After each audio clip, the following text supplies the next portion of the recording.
Thank you, Shayna, for your introduction. Hello, everyone.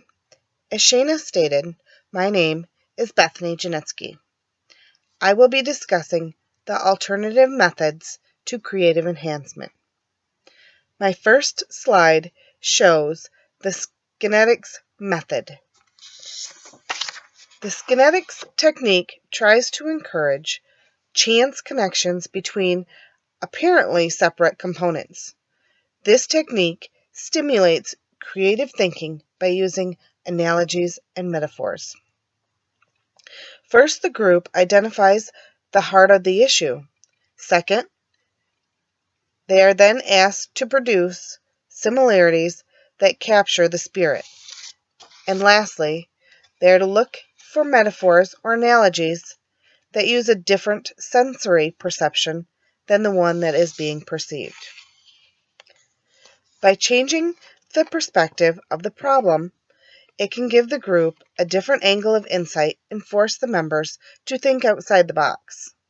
Skinetics can jolt the group out of ruts to come up with new ideas. Next, we have mind mapping. With this method, the leader of the group writes a word or phrase in the center of a large sheet of paper or a whiteboard, such as thinking skills in my slide. Group members then print phrases, ideas, or concepts around this central idea. Usually, group members use different colored markers. Not only does this keep things fun, but it also helps to foster the team's creativity.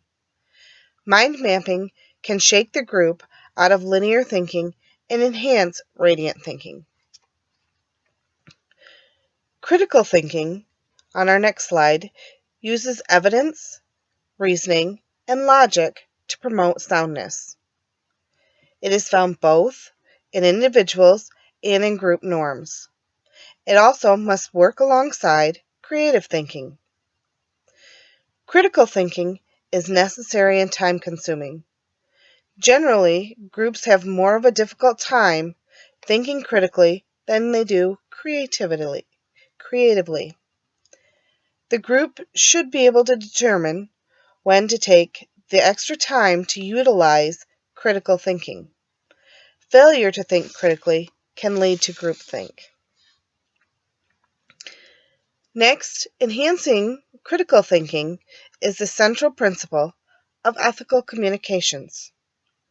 It has been a focus of organizations' training sessions and is the first principle in the National Communications Association's Credo for Ethical Communications, or NCAC, which states, "We advocate truthfulness, accuracy, honesty, and reason as essential to the integrity of communications."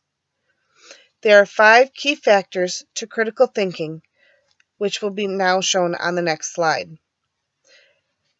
Critical thinking is not just one activity in the group. It involves the 5 key factors.